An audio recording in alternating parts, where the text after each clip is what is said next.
الزهرابي wuxuu ahaa nin carab ah oo muslim ahaa sidaas oo kale wuxuu ahaa dhakhtar xagga qaliinka ah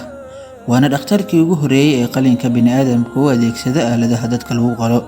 wuxuuna noolaa casrigii dahabiga ahaa ee ummadda islaamka daawadayaal ku soo dhawaada maanta mid ka mid ah taariikhdii culimadii dhanka caafimaadka ee islaamka ahaa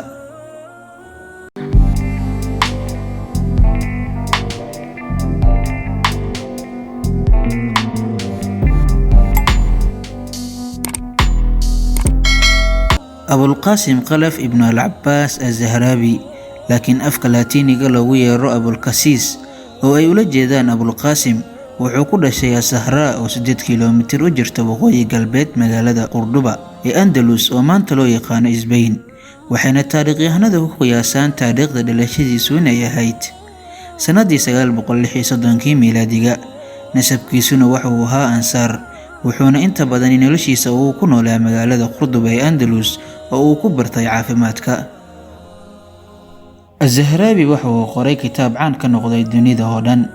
kitaabkaasi oo la adeegsan jiray muddo 5 qarni ah kitaabkiisa wuxuu ahaa mid laga tixraaci jiray qaliinada kala duwan ee bini'aadamka lagu sameeyo waxaana kitaabkiisa lagu magacaabaa at-tasriif liman ajasa an ta'lif wuxuu ahaa dhakhtar xirfad u leh noocyada kala duwan ee caafimaadka waxaana intaasi u sii dheeraa daaweynta cudurrada jirka ama qaliinada kala duwan ee ilkaha iyo burooyinka kansarka cadaymihii uu ka qoray cudurka kansarka ama kankarada ilaa maantadan waxaa laga dhigtay tixraacyo wuxuuna noqday ninka kaliya ee dawada kansarka xal u helay الزهرابي ayaa wuxuu ogaaday in cudurka ama burada kansarka ku dhacda aadanaha inay ku fidayso goob wareegsan oo jirka ka mid ah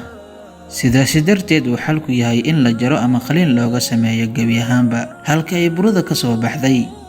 arintaasina ilaa iyo maantadan ayaa dunida xal looga arkaa inkastoo ay jiraan isku dayo kala duwan laakiin dhammaantood fashil ayay ku dhamaadeen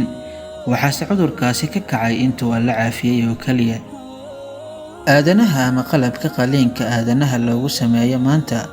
waa kuwii uu alifay الزهرابي oo uu gacantiisa ku sameeyay أبو القاسم الزهرابي نقشده أما قابنتي قلب كاسي وسميي إلا يمانتداني وحبا لغما بدلين هدب كتاب كيساء التصريف وحوكا كوبان يهيكوني شنبق اللوبك كتاب كاسي ولغو دري كتبت التحرعي ذا كيتك كتاب كاسي وحا قرني لوي توانات أفكالاتيني أترجمي جيرار كروميرو وودا شي تلك تلياني لكن كنو لا دلك إسبين wuxuu ahaa ninkii ugu sareeyay ee wax turjuma qarnigii 12aad ee miilaadiga wuxuuna aad u turjumay kutubo badan oo cilmi ah